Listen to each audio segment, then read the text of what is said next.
आप सभी का स्वागत है दोस्तों रणभूमि मैथ्स पर। दोस्तों आज के इस वीडियो में दोस्तों मैं 17 सितंबर को आए हुए सभी शिफ्टों के इंपॉर्टेंट मैथ के क्वेश्चंस को लाया हूं। तो आज का ये वीडियो आप जरूर देखें दोस्तों, पता चल जाएगा आपको कि क्या ट्रेंड फॉलो हो रहा है। और हर सेट में दोस्तों 20 से 22 मैथ तो ऐसे आ रहे हैं जिससे हर कोई बना सकता है। 2-4 ही टाइप के अलग अलग टाइप के पूछे जा रहे हैं जो थोड़ी दिक्कत कर रही है। तो उस पर मैंने ऑलरेडी वीडियो बना रखा है कि ऐसे कौन कौन से इंपॉर्टेंट टॉपिक है, आप मेरे प्लेलिस्ट में जाकर देख सकते हैं। तो देखिए दोस्तों, जैसा कि पहला क्वेश्चन है, कहा जा रहा है कि एक नल ए खाली टंकी को 21 मिनट में तथा दूसरा नल 28 मिनट में भर सकता है। दोनों नलों को एक साथ खोलने के बाद देखिए कहा जा रहा है कि 4 मिनट के बाद नल बी को बंद कर दिया। तो सबसे पहले देखिए दोस्तों, इफिशियंसी मेथड मैंने जबरदस्त तरीके से आप सभी को बताया है कि ए देखो 21 मिनट है और बी का है 28 मिनट। ये रेशियो हो गया डे का। इफिशियंसी का रेशियो निकाल लो, चुटकियों में सॉल्व होगा। तो एलसीएम अगर आप लेंगे 21 और 28 का एलसीएम अगर मैं लेता हूं तो एक ऐसा डिजिट ले लो जो दोनों से कटे। तो देखो हमने ले लिया 84। अब देखिए दोस्तों, 21 से अगर 84 को भाग दोगे तो कितने बार में जाएगा? तो देखो 4 एकम 4, 4 दूनी 8, 4 आ जाएगा। और यहाँ 28 से अगर डिवाइड करते हो तो कितना आएगा? 3। तो देखो इनके एफिशिएंसी का रेशियो हमें मिल गया 4:3। अब देखिए दोस्तों, आपको करना क्या है कि दोनों नलों को एक साथ खोला गया और 4 मिनट के बाद बंद किया। यानी ये ए और बी दोनों 4 मिनट तक साथ चले होंगे। तो 1 मिनट में कितना हिस्सा भरेंगे? तो 4 और 3 7 हिस्सा भरेंगे। तो 4 मिनट में कितना भरेंगे? मल्टीप्लाई कर दीजिए, 4 7 28। यानी 84 काम करना था, 28 काम इन दोनों ने मिलकर कर दिया। माइनस कर दीजिए तो हो जाएगा 14 में से 8 गए 6, 7 में से 2 गए 5, यानी 56 काम अभी बचा रह गया है। अब इस 56 शेष काम को कौन करेगा? तो शेष भाग को ए कितने देर में भरेगा? तो मेरे बच्चों, शेष काम को ए भरेगा तो ए का इफिशियंसी कितना? 4 है। तो 4 से इसमें भाग लगा दीजिए। तो देखो 4 एकम 4, 4 चौके 16, 14 चौके 56, यानी 14 मिनट लगेगा शेष भाग को ए के द्वारा भरने में। तो देखिए इस प्रकार का लगभग हर शिफ्ट में एक क्वेश्चन पूछा जा रहा है दोस्तों। तो ऐसे क्वेश्चंस को इस मेथड से 5-5 सेकंड में उड़ाया जा सकता है। आइए अगले प्रश्न की ओर। अगला प्रश्न देखिए दोस्तों, बहुत ही बेहतरीन है। मतलब हिस्से पर पूछा गया रेशियो एंड प्रोपोर्शन से। देखिए कहा गया कि 2000 रुपए को एबीसी में इस प्रकार बांटा गया कि ए का 1/2 हिस्सा, तो भैया मैं यहां लिख दे रहा हूं कि ए का 1/2 हिस्सा, बी का 3/4 हिस्सा और सी का 1/5 हिस्सा, तीनों हिस्सा आपस में बराबर है। तो आपसे पूछा जा रहा है कि ए को कितना धन मिलेगा। तो मेरे बच्चों, ए का धन निकालना है तो सबसे पहले आप ये सोचिए, मैंने आपको एक बहुत बेसिक कंसेप्ट भी बताया रेशियो एंड प्रोपोर्शन में कि देखिए जब तीनों हिस्सा इस प्रकार से बराबर हो तो कुछ नहीं करना है। ऊपर वाले जो आपको हिस्से देख रहे हैं 1, 3 और 1, इसका एलसीएम लेके नीचे में मल्टीप्लाई कर दीजिए, डायरेक्टली आपको एबीसी का रेशियो मिल जाएगा।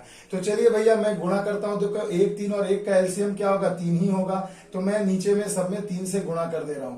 तो यहां से आपको क्या होगा भैया? बिल्कुल रेशियो आपको एक बार में मिल जाएगा। तो देखो यहाँ हो गया 1/6, यानी इसे हम लिख देंगे 6 क्योंकि बटा में है तो उलट के लिखते हैं। यहाँ 3 3 कट गया, 1/4 है, यानी ये रेशियो हो जाएगा 4। और यहाँ देखो 3 5 15। तो देखो ए बी सी का रेशियो हमें मिल गया 6, 4 और 15। अब आपसे पूछा जा रहा है ए को कितना मिला। तो कुल धन देखो कितना भैया? 2000 रुपए। तो सबसे पहले इन्हें ऐड करिए, 6 4 10, 10 और 15 25, यानी मेरे भाई 25 रेशियो जो होगा वो किसके समान होगा? 2000 रुपए के। तो ए का हिस्सा, तो ए का हिस्सा कितना है भैया? 6 रेशियो। तो यानी 6 ratio will be equal to, तो देखो 25 से कट जाएगा, 25 × 280 बार में और 6 × 48, यानी कि 480 रुपया। यानी कि भैया ए को हिस्सा कितना मिलेगा? 480 रुपया। तो देखिए ये बहुत ही बेसिक टाइप के क्वेश्चन पूछे जा रहे हैं, पिछले शिफ्ट में पूछा गया था। अब देखिए दोस्तों, अगला जो क्वेश्चन है बहुत ही बेहतरीन है, इंडिसेस से पूछा गया था। देखिए 5 का पावर x माइनस वाई बराबर दिया है 125। तो इसे 5 का क्यूब लिखेंगे तो देखो ये बेस कट जाएगा। तो कितना हो जाएगा? x माइनस वाई बराबर 3। अब आइए इसे जरा सॉल्व करते हैं। 5 का पावर x प्लस वाई है तो ये भी 5 का ही कुछ पावर होगा, तो 5 का पावर 5 होता है। ये कट गया, काटा नहीं जाता, मैथमेटिकली रॉन्ग है, बट मैं समझाने के लिए काट रहा हूं। तो ये क्या हो जाएगा? x प्लस वाई बराबर 5 हो गया। अब दोनों इक्वेशन को ऊपर नीचे लिखिए। अब जरा सा सोचो ना, यहाँ 4 बैठा दो, ये 4 और 1 5, और 4 में से 1 गया तो 3। तो x का मान पूछा गया तो x का वैल्यू कितना हो जाएगा? 4 हो जाएगा। तो देखो ऐसे चुटकियों में भी सॉल्व होने वाले प्रश्न पूछे गए थे। देखिए दोस्तों, फिर से एक शिफ्ट में देखिए, जैसा कि विद्यार्थियों से ये डेटा हमें मिल पा रहा है, जो जो बच्चे परीक्षा देकर आ रहे हैं उन सबसे ये जो डेटा मिल रहा है उसी के आधार पर ये वीडियो बन रहा है दोस्तों। तो देखिए फिर से एक बार इफिशिएंसी से रिलेटेड क्वेश्चन दिया है टाइम एंड वर्क से। देखिए ए किसी काम को कितने दिन में कर रहा है मेरे भाई, 10 दिन में कर रहा है, और बी उसी काम को अकेले कितने दिन में कर रहा है, 15 दिन में। तो दिन का अनुपात हुआ, आगे पढ़ना ही नहीं है। इफिशिएंसी का अनुपात निकालेंगे तो पहले वर्क आपको लेना होगा। तो दोनों का एलसीएम देखो 30 ले लिया, तो इफिशिएंसी कितना हो जाएगा, तो देखो 10 तिया 30 और ये हो जाएगा 15 दूनी 30, 3:2 का रेशियो मिल गया इफिशिएंसी का। अब कहा जा रहा है कि 3 दिन के बाद बी काम छोड़कर चला गया। तो मेरे बच्चों जब 3 दिन के बाद बी काम छोड़कर चला गया यानी 3 दिनों तक ए और बी ने मिलकर काम किया होगा, तो 3 दिन में ये कितना काम करेगा, 3 तिया 9, ये कितना काम करेगा, 3 दूनी 6, ऐड कर दीजिए तो कितना हो गया, 9 और 6 15 काम। तो 15 काम इन्होंने कर दिया, तो रिमेनिंग काम कितना बचा मेरे भाई, तो 30 में से 15 काम चला गया तो 15 काम बचा। अब कहा जा रहा है कि शेष काम को ए कितने दिन में करेगा, तो ए कितने दिन में करेगा, तो ए की तो इफिशिएंसी 3 था, तो 3 से इसे डिवाइड कर दो तो 3 बचे 15, यानी कितने दिन लगेंगे मेरे भाई, 5 दिन। यानी शेष काम को ए कितने दिनों में कंप्लीट करेगा मेरे भाई, तो 5 दिन में। अब देखिए दोस्तों अगला सवाल है अलजेब्रा से, बेहतरीन सवाल पूछा गया था। इस पर मैंने फुल वीडियो बना रखा है दोस्तों, मेरे प्लेलिस्ट में जाकर के आप ये सभी वीडियो को देख सकते हैं और चुटकियों में ऐसे प्रश्नों को हल कर सकते हैं। तो देखिए दोस्तों x minus 1/x equal to 5 दिया है और x का पावर 4 प्लस 1/x का पावर 4 का मान पूछा जा रहा है। तो आपको करना क्या है, सिंपल सी चीज, देखिए इसे हम लिखेंगे x square plus 1/x square. एक बार स्क्वायर करेंगे तो फॉर्मूला होता है माइनस से प्लस में जा रहे हैं तो हो जाएगा a स्क्वायर प्लस 2। a का मान होता है यहाँ पर जो वैल्यू दी गई है। तो देखो ये क्या हो जाएगा, 5 का स्क्वायर 25 और 2 कितना हो गया भैया 27। यानी मेरे भाई आपको x square plus 1/x square का मान निकल के आ गया 27। अब देखो स्क्वायर का अगर आप स्क्वायर करेंगे तो पावर 4 मिलेगा। तो यहां से जब आप स्क्वायर करोगे तो फॉर्मूला हो जाएगा प्लस से प्लस में जाएंगे तो हो जाएगा a स्क्वायर माइनस 2। यानी सिंपली आपको x का पावर 4 प्लस 1/x का पावर 4 का जब मान निकालोगे तो ये यहाँ अब a की वैल्यू 27 हो गई है, तो यहाँ बैठा देंगे 27 का स्क्वायर माइनस 2। तो 27 का स्क्वायर कितना होता है मेरे भाई 729 और माइनस 2 कर दीजिए तो कितना हो गया 727। तो देखिए ये आपके प्रश्न का जवाब हो गया। आ गई बात समझ में। तो जिन बच्चों को समझ में नहीं आया होगा वो प्लीज मेरे प्लेलिस्ट में जाकर के फुल वीडियो को डिटेल से देख लीजिए। अभी क्या कर रहा है भैया, आरआरबी में हर शिफ्ट में लगभग इस टाइप का एक क्वेश्चन जरूर पूछा जा रहा है। अब देखिए दोस्तों अगला जो प्रश्न है, देखिए मैंने पिछले वाले भी जितने भी आरआरबी के एनालिसिस के वीडियो डाले उसमें भी बताया था, गोला सिलेंडर जितना भी आपको ये सब ज्योमेट्री से पूछा जा रहा है, सॉरी मेंसुरेशन से पूछा जा रहा है। हर शिफ्ट में दोस्तों कभी घन पूछ दे रहा है, कभी गोला पूछ दे रहा है, कभी सिलेंडर के बारे में पूछ दिया जा रहा है, कभी शंकु से पूछा जा रहा है, एक ना एक तो पूछा ही जा रहा है। तो भैया ये टॉपिक बहुत आसान है, बिल्कुल फॉर्मूला बेस्ड है, कुछ ज्यादा जटिल नहीं पूछा जा रहा है। तो आइए इसे भी देख लेते हैं। देखिए कहा गया कि एक गोले की त्रिज्या आपको 10 सेंटीमीटर दी गई है, तो आयतन बताएं। तो पहले मेरे भाई ये बताओ कि एक गोले का आयतन का फॉर्मूला क्या होता है, 4/3 पाई आर क्यूब, यही तो होता है ना। बस यहाँ पर वैल्यू पुट कर दीजिए, 4/3 पाई को पाई रहने दीजिए क्योंकि ऑप्शन में पाई ही था। आर का मान हो जाएगा 10 का क्यूब। अब देखो भैया 10 का क्यूब यानी 1000 और 4 से गुणा हो जाएगा तो क्या हो जाएगा 4000/3 इंटू पाई, इतना घन सेंटीमीटर आंसर आ जाएगा आपका आयतन का। आगे बात समझ में। तो देखो एकदम फॉर्मूला बेस्ड क्वेश्चन पूछे जा रहे हैं, तो 1 अंक आपका बिल्कुल पक्का है दोस्तों, ऐसा प्रश्न आपको एक जरूर मिलेगा। अब देखिए दोस्तों अगला जो प्रश्न है, देखिए ये एक और शिफ्ट में पूछा गया था। देखिए मैंने कहा ना बार बार गोला घन और सिलेंडर इन्हीं सबसे प्रश्न को पूछा जा रहा है। तो देखिए दोस्तों इस प्रश्न में कहा गया कि एक घन का आयतन दे दिया 216, यानी एक घन का आयतन का फॉर्मूला क्या होता है, भुजा का क्यूब, यानी भुजा का क्यूब बराबर 216। तो ए का मान क्या हो जाएगा 6 सेंटीमीटर। आगे बात समझ में। तो पूछा जा रहा संपूर्ण पृष्ठ का क्षेत्रफल बताएं। तो अब आप मेरे को बताओ भाई एक घन का संपूर्ण पृष्ठ का क्षेत्रफल क्या होता है, तो आप कहेंगे 6 गुणा भुजा स्क्वायर, यही ना होता है टीएसए टोटल सरफेस एरिया। तो देखो ये भी 216 ही होगा। तो बहुत ही बेसिक सा क्वेश्चन था मेरे भाई, गुणा कर दीजिए 216, बस यूनिट चेंज हो जाएगा, वर्ग सेंटीमीटर होगा। आगे बात समझ में। तो देखिए ऐसा भी प्रश्न अभी परीक्षा में हर शिफ्ट में एक दाग दिया जा रहा है, आप भी गोले की तरह उड़ा दो भैया, ऐसे प्रश्न आपको बिल्कुल परीक्षा में स्कोर करने के लिए ही पूछे जा रहे हैं। तो अब देखिए दोस्तों फिर से देखिए एक बार क्वेश्चन आ गया आपको मेंसुरेशन से, क्षेत्रफल से, आयतन से। देखिए बिल्कुल बहुत ही बेहतरीन क्वेश्चन है। एक बेलन का वक्र पृष्ठ दिया है 880 वर्ग सेंटीमीटर और व्यास दिया है 7 सेंटीमीटर। तो ऊंचाई आपसे पूछी जा रही है क्या है फॉर्मूला बताओ भैया। तो एक वक्र पृष्ठ यानी कर्व सरफेस एरिया अगर एक बेलन का पूछे तो आप फॉर्मूला बोलेंगे 2πRH। इसका मान आपको दे दिया गया 880 वर्ग सेंटीमीटर। तो अब आपसे पूछा गया भैया कि ऊंचाई बताए, तो चलिए वैल्यू पुट करते हैं। 2 गुणा पाई का मान 22/7 और आर का मान देखिए क्या हो जाएगा 7/2 और एच का मान निकालना। तो देख रहे हैं आप, सिंपल एकदम फॉर्मूला बेस्ड क्वेश्चन पूछा जा रहा है। 7 7 कैंसिल, 2 2 कैंसिल, 22 से ये 4 बार में गया 0, यानी एच का मान आ गया मेरे भैया 40 सेंटीमीटर। तो देखिए ऐसा ही प्रश्न पूछा जा रहा है और ऐसे प्रश्नों में बच्चों गलती से भी गलती नहीं करना है आपको, तब जाके आपका सिलेक्शन पक्का होगा। आ गई बात समझ में। अब देखिए दोस्तों अगला क्वेश्चन आ गया बिल्कुल लॉसो मौसों पर आधारित, ये लाइट और बत्ती वाला, कभी घंटी बजने वाला। तो देखिए ये बहुत ही बेहतरीन सा क्वेश्चन है, आइए इसे देख लेते। देखिए कहा गया 3 लाइटें क्रमशः 25, 45 और 90 सेकंड के अंतराल पर बजती हैं। यदि वे लोग 9 बजे सुबह में एक साथ बजी थी तो अगली बार कितने बजे बजेगी। तो मेरे भाई कुछ नहीं करना है, 25, 45 और 90 का आपको क्या लेना भैया, एलसीएम ले लेना है। तो एलसीएम कितना हो जाएगा भाई, तो जरा सिंपल सा क्वेश्चन है। देखिए कुछ भी नहीं करना हमें, अगर एलसीएम अपन इसका लेंगे तो हमें एलसीएम लेने से मिल जाएगा 450, यानी यहाँ पर मैं डायरेक्ट एलसीएम लिख दे रहा हूँ, टाइम वेस्ट नहीं कर रहा हूँ। 450 सेकंड आ जाएगा। अब अगर आपको इसे मिनट में बदलना है तो भैया क्या करोगे, 60 से डिवाइड करोगे, है ना। तो 60 से अगर डिवाइड करते हो तो देखो क्या आ जाएगा, 6 सते 42, है ना, 6 सते 42 यानी 7 मिनट हो जाएगा मेरे भाई। और आपका कितना बच जाएगा, यहाँ पर 30 बच जाएगा, है ना। तो 3 मतलब यहां पर आपका बच जाएगा 30। सीधी सी बात है, 420 सेकंड का मतलब हो गया 7 मिनट।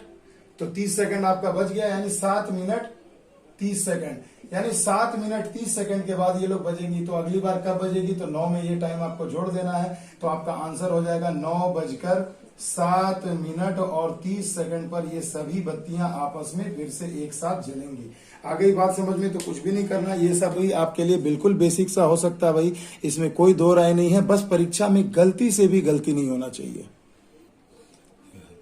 अब देखिए दोस्तों, कहा गया किसी द्विघात समीकरण के मूल क्रमशः 2 तथा -1/2 है, तो समीकरण ज्ञात करें। बार बार बता रहा हूं, द्विघात समीकरण से प्रश्न पूछा जा रहा है और इस पर फुल वीडियो मैंने बना रखा है, प्लेलिस्ट में जाकर जरूर देखिएगा। और इन जितने भी मैं बता रहा हूं प्लेलिस्ट में जाकर देखने, सब वीडियो का मैं लिंक आज के इस वीडियो के डिस्क्रिप्शन में जरूर डाल दूंगा, तो आप डायरेक्टली वहां से भी देख सकते हो।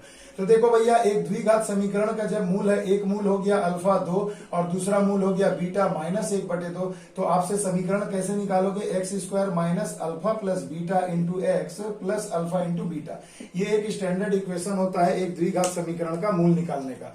तो अब मेरे बच्चों देखो, यहां हो गया ये तो x² हो गया माइनस अल्फा प्लस बीटा का मान अगर मैं लिखूं तो क्या होगा 2 प्लस, मगर यहाँ देखो माइनस है तो यहाँ प्लस माइनस माइनस हो जाएगा, -1/2 हो जाएगा इंटू एक्स प्लस, इन्हें मल्टीप्लाई करो तो 2 गुणे -1/2 हो जाएगा। अब यहां से जरा सॉल्व करिए, x², 2 दूनी 4, 4 में से किया क्या हो जाएगा भाई 3/2x, और यहाँ -2 कट गया तो क्या हो गया -1 बराबर 0। अब ये 2 लफड़ा कर रहा है ना, इस लफड़े को हटा दो तो 2 से अपन मल्टीप्लाई कर देंगे सबको। तो देखो हो जाएगा 2x² माइनस 3x माइनस 2, 2 से दोनों तरफ मल्टीप्लाई कर दिया, and this is your required quadratic equation. तो देखो यहाँ पर आपको मिल गया कि आपको जो द्विघात समीकरण आपसे पूछा गया था वो ये होगा। तो देखिए ऐसे बच्चों वाले क्वेश्चन पूछे जा रहे हैं, अगर इसे आप परीक्षा में गलती करोगे भैया तो सिलेक्शन कैसे होगा। तो सिलेक्शन के लिए एक ही मूल मंत्र है, रट लो, गलती से भी गलती नहीं करना है। आ गई बात समझ में।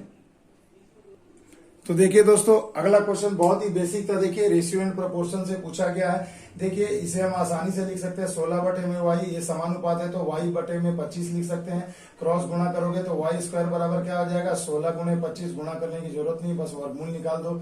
तो y का मान क्या हो जाएगा, यहाँ से निकल गया 4, यहाँ से 5, 4 पंचे 20। तो देखिए ये 20 आंसर आ गया y का। तो ऐसे भी बीच में एक एक लॉलीपॉप क्वेश्चन दे रहे हैं बच्चे, तो ऐसे प्रश्नों के लिए भी तैयार रहिएगा। अब देखिए दोस्तों, अगला जो प्रश्न है ये देखिए, आपको बार और रेकरिंग से पूछा गया था। कुछ भी नहीं करना, देखिए हम ऐसे कैसे करते, 7 9 लिख दिया, दशमलव के बाद वाले को पहले कुछ नहीं तो कुछ नहीं लिखना है। देखो दोनों के ऊपर बार चढ़ा हुआ है, यानी दोनों के लिए 9 लिख देना, ये नहीं कटेगा तो यही आपके प्रश्न का आंसर हो गया। तो देखो ऐसे लॉलीपॉप क्वेश्चन भी पूछे जा रहे हैं परीक्षा में बच्चों। तो ऐसी बात नहीं है कि पेपर बहुत टफ आ रहा है, वो थोड़ा मॉडरेट लेवल अप डाउन होता है। 2-4 क्वेश्चन ऐसे आ रहे हैं जो आपको परीक्षा में थोड़ा दिक्कत करेंगे, वरना ऐसे क्वेश्चन तो भैया हर शिफ्ट में पूछे जा रहे हैं। अब देखिए दोस्तों, अगला जो प्रश्न है बहुत ही बेहतरीन सा है दोस्तों, इसे जरा ध्यान से देखिएगा। देखिए दोस्तों, यहाँ क्या करना है, ये इंडिसेस वाला पार्ट से क्वेश्चन है। तो देखो बेस आपको सेम करना है, तो यहाँ 3 है तो इसे भी 3 में बदलो। तो अगर मैं 9 को 3 का स्क्वायर लिख दूं और फिर पूरे का पावर 3.5 है उसे हमने लगा दिया, नीचे में क्या हो गया, 3 का पावर 5 हो गया। अब देखो गुणा करो तो 35 गुना 70 यानी 3 का पावर हो गया 7 और बटे में हो गया 3 का पावर 5। अब इंडिसेस की प्रॉपर्टी यूज करिए, अगर बेस सेम है तो एक ही लिखिए, और बटा में क्या है, अगर दोनों बटा में है संख्या तो यानी दोनों के पावर को आपको क्या करना है, घटा कर लिखना है। तो 7 में से 5 चला जाएगा तो कितना हो जाएगा 2, यानी 3 का स्क्वायर यानी कितना हो गया 9। तो देखिए ये आपके प्रश्न का आंसर हो गया। तो ऐसे बच्चों काफी आसानी से हम ऐसे प्रश्नों को हल कर पा रहे हैं और ऐसे ही परीक्षा में भी पूछे भी जा रहे हैं। अब देखिए दोस्तों, अगला जो प्रश्न है वो आपको देखिए बिल्कुल परसेंटेज चैप्टर से दिया है, लाभ हानि को मिलाकर पूछा गया है। देखिए क्या पूछा जा रहा है कि यदि एक दुकानदार किसी वस्तु को अंकित मूल्य से 30% अधिक अंकित करे तथा बेचते समय 20% का छूट दे तो लाभ प्रतिशत बताएं। तो मान लेते हैं दोस्तों कि कोई वस्तु है, अगर उसका क्रय मूल्य है भैया 100 रुपए, तो 30% अगर अधिक मैं अंकित मूल्य करूं तो एमआरपी तब उसकी कितनी हो जाएगी मेरे भाई, तो 30 इसमें ऐड कर दिया तो 130 रुपए हो गए। अब क्या हो रहा है भैया कि डिस्काउंट दिया जा रहा है, डिस्काउंट दिया जा रहा है मेरे भाई 20% का, तो उसका विक्रय मूल्य हमें निकालना होगा। तो 130 रुपए एमआरपी, इस पर 20% का डिस्काउंट देंगे यानी 80% में बेचा जा रहा है। तो 80 बटे में 100 कर दो भैया, तो 13 97 13 8 104। तो देखिए यानी अब आपने उस वस्तु को कितने में बेचा, तो 104 रुपए में बेचा, है ना। तो देखिए 100 में खरीदा है, 104 में बेचा है, तो लाभ कितना होगा मेरे भाई, विक्रय मूल्य माइनस क्रय मूल्य यानी 4 रुपए का, और यही प्रतिशत हो जाएगा यानी 4% का लाभ हो रहा है। तो देखिए दोस्तों, ऐसे ऐसे परीक्षा में प्रश्न पूछे जा रहे हैं, डिस्काउंट से, बेईमान दुकानदार से, हर शिफ्ट में क्वेश्चन पूछा जा रहा है। मैं आगे अभी आपको कराने वाला हूं, तो ऐसे प्रश्न के लिए एकदम तैयार रहिए, 1 अंक आपका परीक्षा में जरूर पक्का हो जाएगा। अब देखिए दोस्तों, आगे है ना बेईमान दुकानदार। देखिए कहा जा रहा है कि एक दुकानदार 1 केजी की जगह पर 900 ग्राम ही वस्तु को तौल के दे रहा है, तो उस दुकानदार का लाभ प्रतिशत बताएं। तो मेरे बच्चों एक सीधी सी बात है कि 1 केजी में होते हैं 1000 ग्राम और उसके जगह मैं दे रहा हूं 900 ग्राम, तो उस दुकानदार ने कितना चुराया, तो 100 ग्राम की चोरी की, मगर वो दाम कितने का ले रहा है मेरे भाई, है ना। तो वो 1000 ग्राम का दाम ले रहा, मगर एक्चुअल में वो कितने वस्तु को दे रहा है मेरे भाई, तो 900 ग्राम ही दे रहा है। आ गई ना बात समझ में। तो देखिए सीधी सी बात है भाई, इसमें किसी भी प्रकार की आपको कोई दिक्कत नहीं आनी चाहिए कि जब वो 1 केजी की जगह 900 ग्राम दे रहा है तो 100 ग्राम चोरी कर रहा है, और दाम एक्चुअल में उसका क्रय मूल्य कितना पड़ रहा है, 900 ग्राम ही ना पड़ रहा है। तो ये यहाँ पर हो जाएगा 900 ग्राम और इंटू 100%। तो देखो भैया सिंपल है, कट गया सारा, 100 बटे में 9 यानी 11.1 बटे में 9% का उस व्यक्ति को लाभ हो रहा है। आ गई बात समझ में। यहाँ नीचे 1000 मत कर देना, क्योंकि एक्चुअल में दुकानदार जो जितनी ग्राम वस्तु को देगा उतने ही ग्राम का तो दाम लगेगा ना, वही तो उसका सीपी होगा। आ गई बात समझ में। तो ऐसे प्रश्न में कंफ्यूज मत करना अपने आप को। अब देखिए दोस्तों, बहुत ही बेहतरीन सा क्वेश्चन है, आयु से संबंधित। कहा गया कि 3 व्यक्तियों के आयु का योग 111 वर्ष दिया है ना। 10 वर्ष पहले उनकी आयु का अनुपात था 2:3:4, तो एक ही वर्तमान आयु बताएं। यानी 3 व्यक्ति यहाँ पर आपको ए बी सी दिए गए थे, तो मैं मान लेता हूं, देखिए ए प्लस बी प्लस सी तीनों का आयु का योग कितना होगा, 111 वर्ष। अब 10 साल पहले यानी -10 ईयर्स बैक, यानी 10 साल पहले अगर आप जाना चाहें तो देखिए कहा जा रहा है कि 10 साल पहले जो है उनकी आयु का अनुपात कितना था, 2:3:4। अब मेरे भाई इस अनुपात से ही तो हमें सॉल्व करना है, तभी तो हम एक ही आयु निकालेंगे। तो सिंपल सा मेथड है कि अगर 10 साल पहले की मैं बात करूं तो यानी ए का भी 10 साल कम होगा, बी का भी 10 साल कम होगा और सी का भी 10 साल कम होगा। यानी तीनों का जो टोटल योग जो दिया है उम्र का, उसमें से मैं कितना घटा दूंगा, 30 माइनस कर दूंगा, तो कितना आ जाएगा 81। अब ये 81 ईयर जो है इन सभी अनुपातिक योग के बराबर होगा, तो अपन इसे जोड़ लेंगे, 2 3 5 और 4 9, यानी मैं कहूंगा 9 रेशियो बराबर होगा 81 वर्ष, इसलिए 1 रेशियो बराबर होगा 9 9 81, यानी 1 रेशियो बराबर होगा 9 के।